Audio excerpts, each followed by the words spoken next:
Dice, muchas bendiciones desde Texas, saludos Blanca.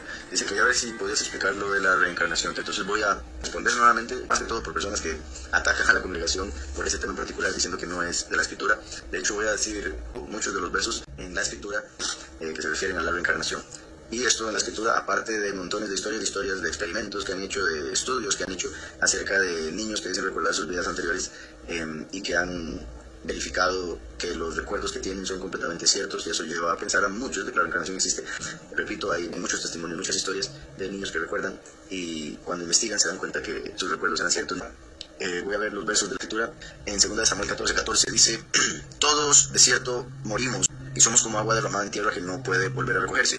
Pero ahí está hablando de la persona cuando muere, no va a resucitar, sino hasta la primera o la segunda resurrección que Yahweh nos revela en la escritura. Pero lo de la reencarnación tiene que ver con un proceso que Yahweh estableció.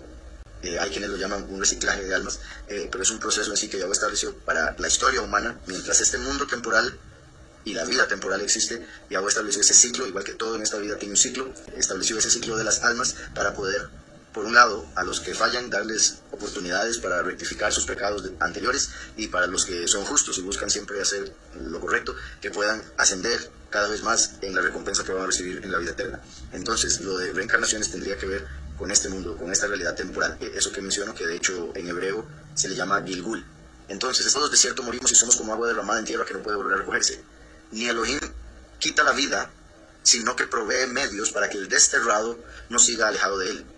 Esto, la interpretación más simple, claramente se refiere a aquel que ha pecado puede, a través del arrepentimiento, encontrar el medio para llegar de vuelta a Yahweh.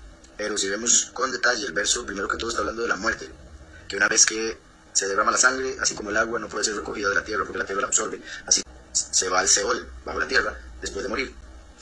Pero, como dice aquí, ni Elohim quita la vida, sino que provee medios para que el desterrado significa el que fue sacado de la tierra. Y repito, en la interpretación simple se puede ver como sacado de la tierra de Israel en un exilio, pero en la parte anterior de este verso habló de muerte. Entonces el alma es desterrada al morir la persona, y eso es a lo que se refiere, como decía, medios para que el desterrado no siga alejado de él. Él es la vida. Entonces Yahweh permite que el que fue sacado de la tierra pueda volver a la vida a través de ese medio que él estableció, que sería lo que normalmente llamaría reencarnación. De la reencarnación se habla más comúnmente en el budismo o el hinduismo. Según el judaísmo, ellos adoptaron esa creencia de Abraham. En Job 1, 20 y 21 dice, entonces Job se levantó, rasgó su manto y se rasuró la cabeza. Luego, postrado en tierra, adoró. Y dijo, desnudo salí del vientre de mi madre y desnudo volveré allá. Eso es interesante porque si hubiese dicho, desnudo vine al mundo y desnudo me iré, aunque el alma se desnude del cuerpo, pues ya sería una interpretación más profunda. Pero vean que aquí está hablando del vientre de la madre, no de la vida en sí, sino del vientre. Desnudo salí del vientre de mi madre y desnudo volveré allá. Cuando una persona muere, se va a la tumba, no vuelve a entrar en su madre.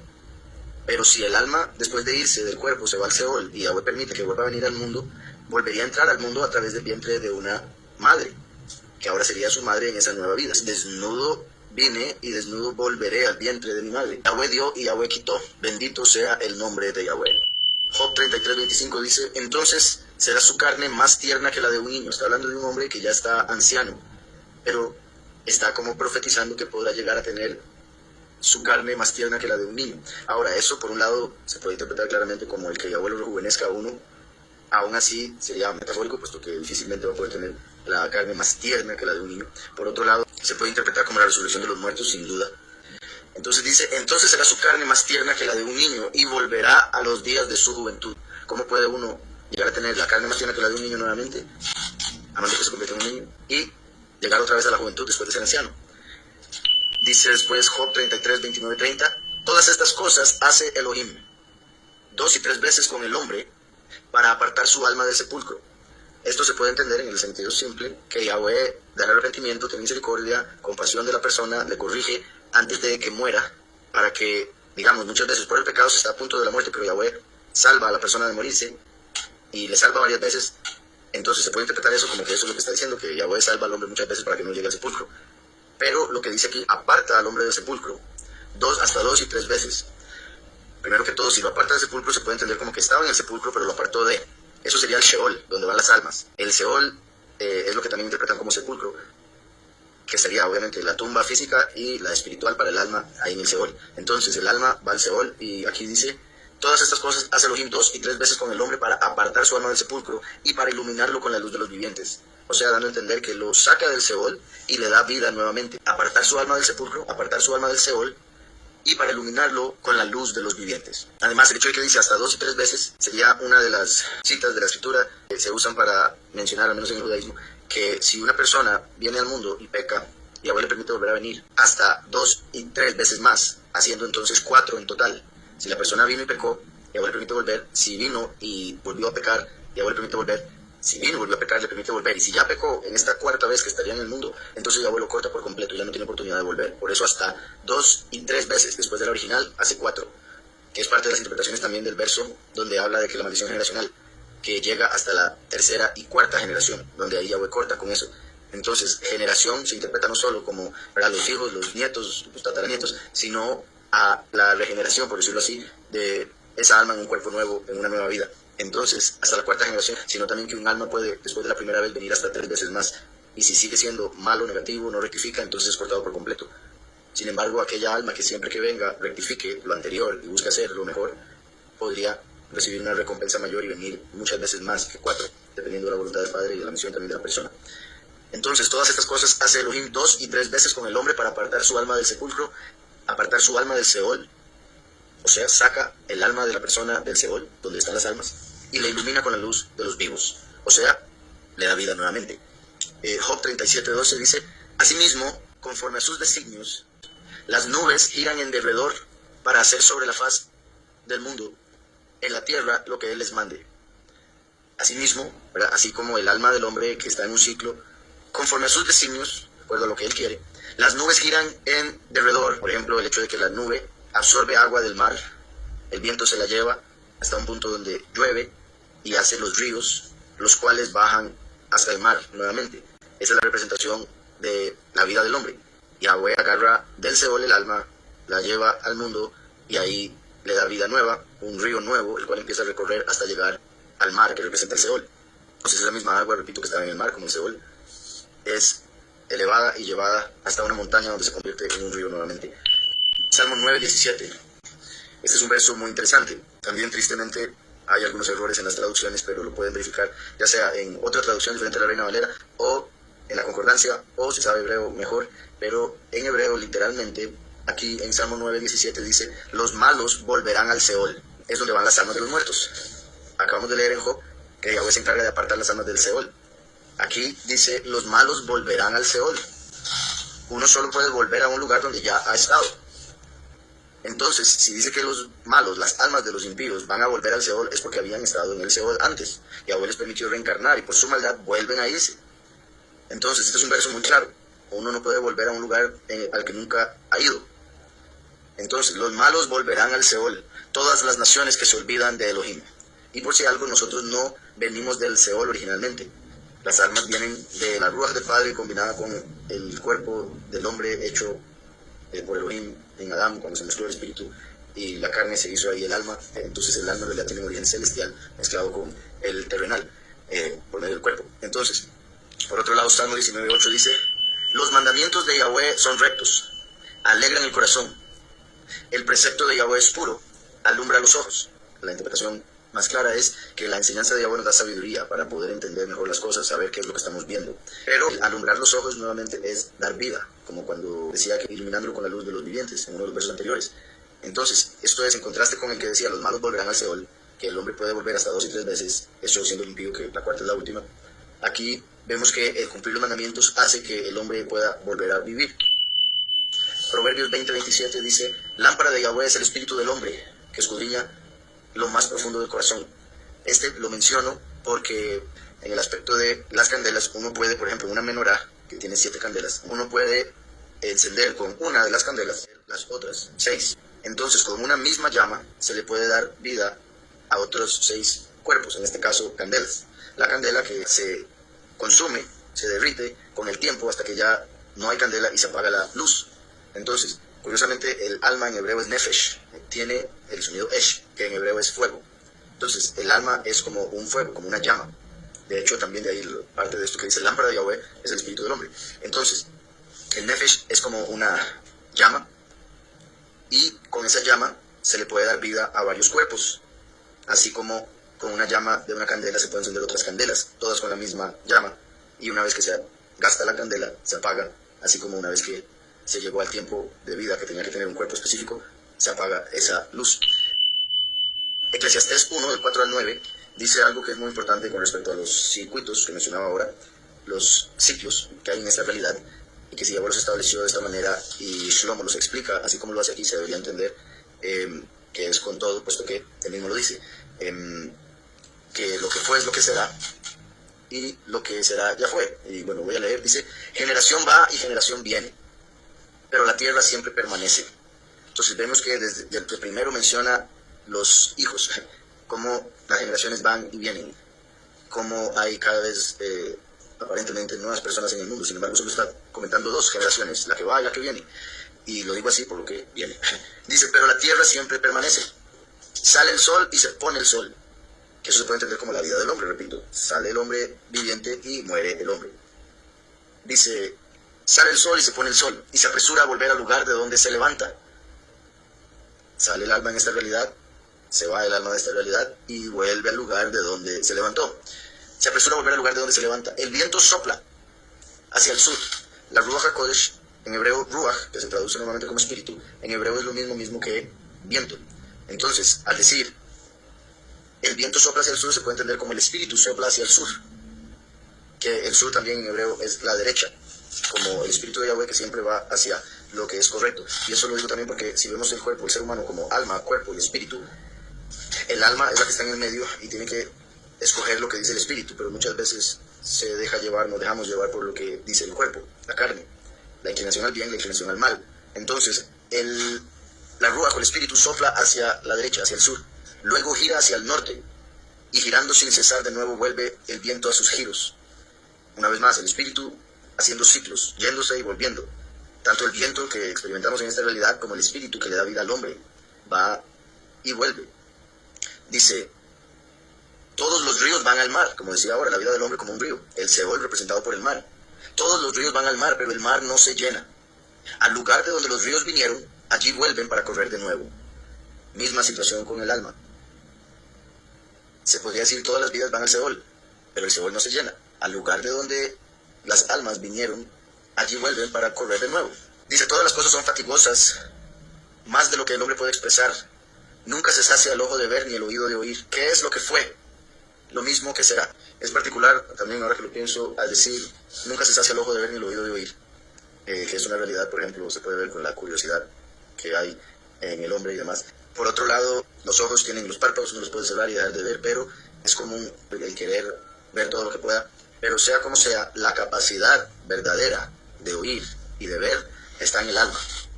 De ahí el que hay muchos que pueden ver con sus ojos, pero no con el espíritu, no con su alma. No son capaces de ver las señales del fin de los tiempos, no son capaces de oír la voz de Yahweh, no pueden entender cuando leen la escritura, etcétera, etcétera. ¿Qué es lo que fue? Lo mismo que será.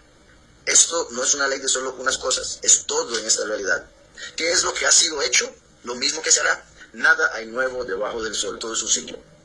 Isaías 43:7 dice: a todos los llamados de mi nombre que para estima mía los he creado, los formé y los hice. Los he creado, los formé y los hice. Pero en la forma en que lo dice aquí, para estima mía los he creado, vería, los formé y etzirá y los hice, así ya. 3. Así como la historia humana que duraría 6 milenios se separó en 3 partes, de 2 milenios cada una. Cuando reinó la muerte, cuando reinaron la ley y los profetas, y cuando vino a través de Yahushua el favor y la verdad.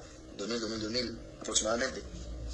Y se puede entender como las almas que trajo al inicio, cuando reinó la muerte, ahí fue cuando nos creó en Adán.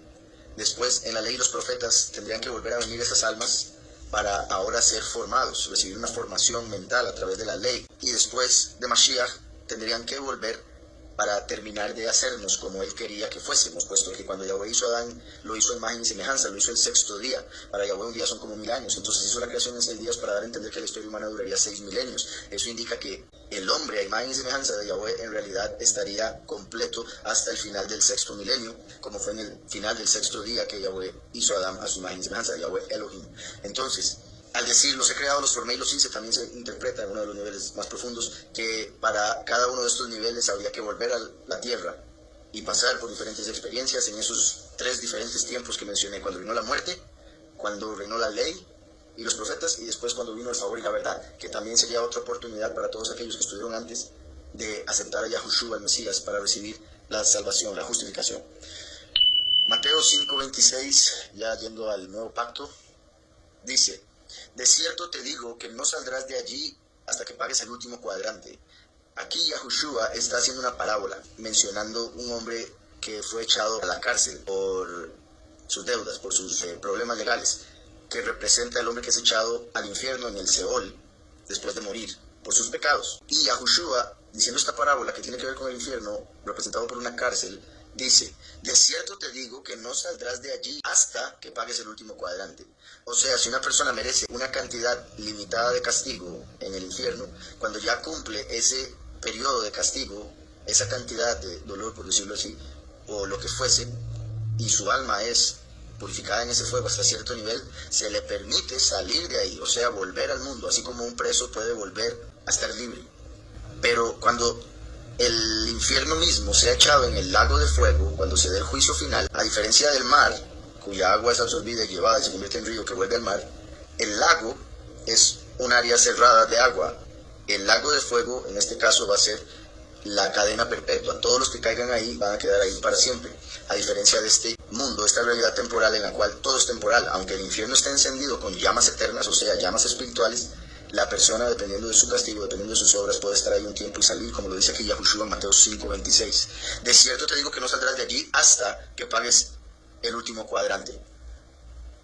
O sea, como fianza, ¿verdad? Hasta que pague, más bien en este caso, como decía, a través de ese castigo por el que pase en ese lugar. Mateo 11:13 y 14 dice: todos los profetas y la ley profetizaron hasta Yahuhanán, conocido como Juan el Bautista.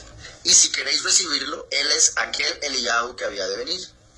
Entonces vean que el mismo Yahushua, primero que todo, está haciendo esa separación que decía, reinó la muerte, a eso no lo está mencionando aquí, pero después dice los profetas y la ley, que eso fue lo que reinó después.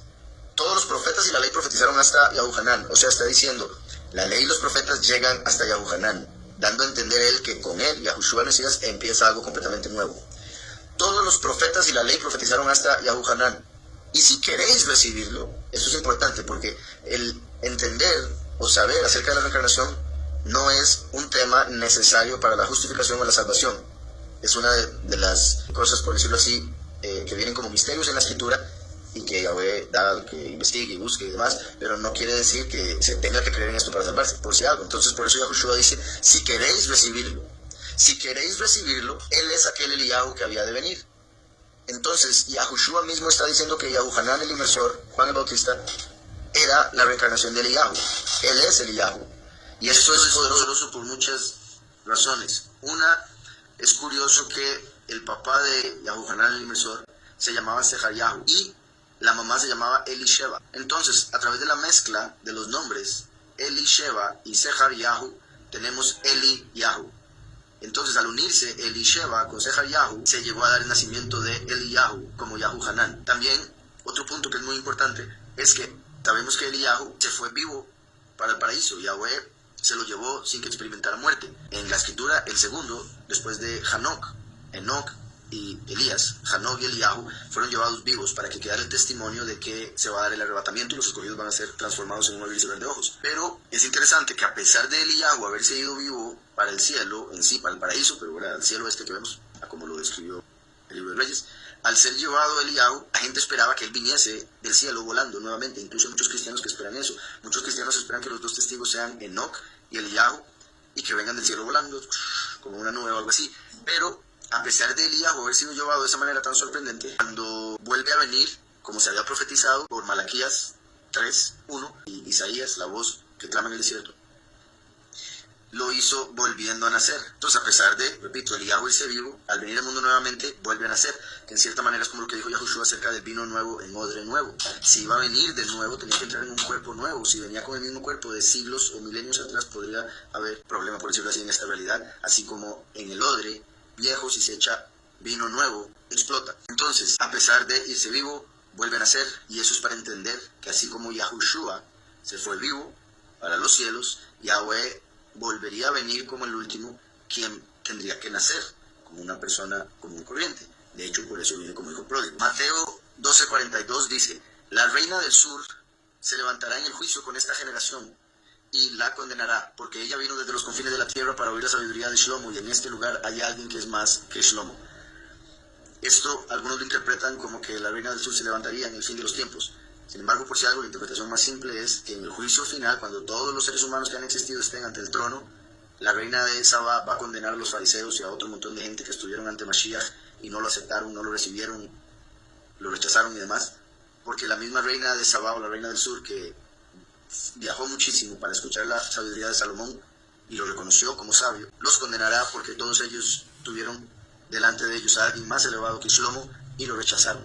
Mateo 16, 13 y 14 dice, al llegar Yahushua a la región de Cesarea de Filipo, preguntó a sus discípulos diciendo, ¿quién dicen los hombres que es el Hijo del Hombre? Ellos dijeron, unos Yahuanán el Inmersor, o sea, pensaban que Yahuanán había resucitado y que por eso ya venía con poder.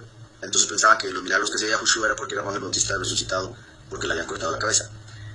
Dice, ellos dijeron, unos Yahuanán el Inmersor, otros Eliyahu, y otros Yirmiyahu, o sea, Jeremías, o alguno de los profetas. Entonces vean que el pueblo en general yahudí pensaba en la posibilidad de que Yahushua fuese la reencarnación de Jeremías, porque sabían que había muerto, igual que los otros profetas. Entonces pensaban que los profetas reencarnaban, creían en la reencarnación, al menos de los profetas. Decían, los profetas van a volver al mundo y este es uno de ellos.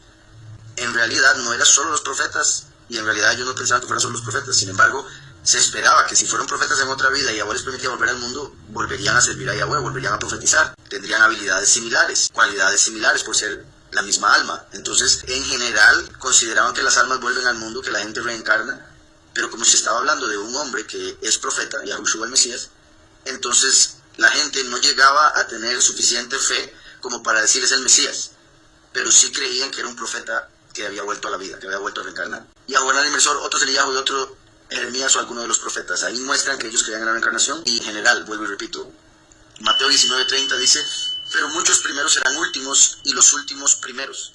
Muchos primeros serán últimos. En una de las interpretaciones, la más simple, obviamente, muchos de los que piensan que van a entrar de primero al reino van a entrar de último. Muchos de los que piensan que van a estar súper elevados en el reino van a estar en lo más bajo. Mientras que otros, que la gente piensa que van a estar en lo más bajo, en realidad van a estar en lo más alto. Muchos que la gente piensa que van a venir de últimos en la fila, en realidad van a estar de primeros. Pero en otra interpretación, en otro nivel de interpretación está diciendo que muchos de los que vinieron en el principio vendrían en el final.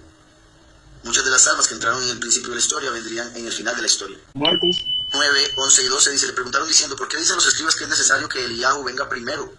Respondiendo él les dijo, Eliyahu a la verdad vendrá primero y restaurará todas las cosas. Pero no dice la escritura que el Hijo del Hombre debe padecer mucho y ser despreciado.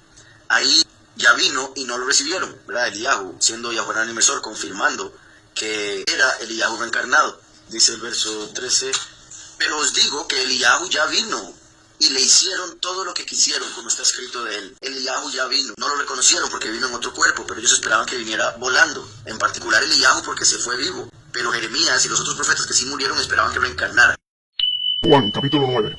Y ya por último, para cerrar con esta pregunta, y esto es muy importante, al pasar Yahushua vio a un hombre ciego de nacimiento. Entonces, que quede claro, el hombre al que se encontró era ciego desde que había nacido. Y le preguntaron a sus discípulos diciendo, Rabí, ¿quién pecó, este o sus padres, para que haya nacido ciego?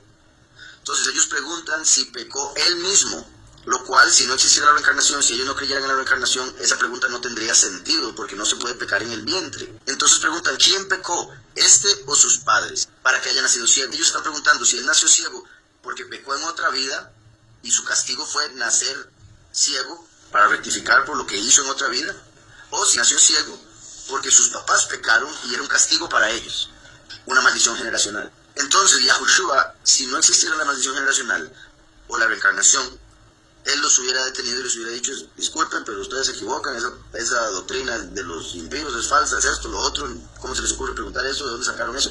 Algo diría, aprovecharía el momento para enseñar, para descartar la mentira, etc. Sin embargo, no los contradice, lo único que hace es añadir otra posibilidad, otra razón por la que una persona puede nacer enferma. Según estos versos, vemos que hay 3 razones por las que una persona puede nacer enferma. Pecados en otra vida, pecados de los padres, o la que está por mencionar Yahushua aquí. Respondió Yahushua, no es que pecó este ni sus padres, o sea, Cabe la posibilidad, pero no fue lo que sucedió en este caso.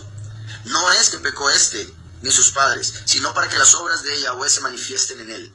Entonces, como Yahushua iba a hacer un milagro poderosísimo al sanar a un hombre ciego de nacimiento, que era una de las pruebas o confirmaciones que necesitaban los judíos según su creencia o su tradición para creer en el Mesías, entonces Yahweh se encargó de que este hombre naciera así para que llegara este día y Yahushua lo sanara y así él pudiera recibir esa bendición tan grande, esa sanidad. Entonces, si una persona a través de su vida es sanada, vendría siendo esa posibilidad, esa tercera, de que es para que las obras de Yahweh se manifiesten en él y esa obra, ese milagro que se haga en él, funcione para su propia salvación, porque le fortalecería la fe inmensamente, como la fe de otro montón de gente que lo conoce, que lo conocería y sabría su mal, el cual habría sido sanado. Pero si una persona nace y muere con X mal, vendría siendo por una de las otras dos razones, o por propios pecados en otra vida o por una maldición generacional. En Yahushua se cortan las maldiciones generacionales, entonces yo tendría la fe en que orando en el nombre de Yahushua para que corte una maldición pueda traer una sanidad de acuerdo a la fe de la persona. Y eso lo digo por lo que dice Ezequiel 18 con respecto a que en Yahushua se cortarían las maldiciones generacionales. Pero incluso en el Nuevo Pacto, incluso Yahushua hablando menciona eso como una posibilidad latente. Por eso es que menciono al venir a Yahushua que se corta, pero las maldiciones generacionales continúan hasta venir a Mashiach. Pero con eso haya quedado claro, vamos a ver si hay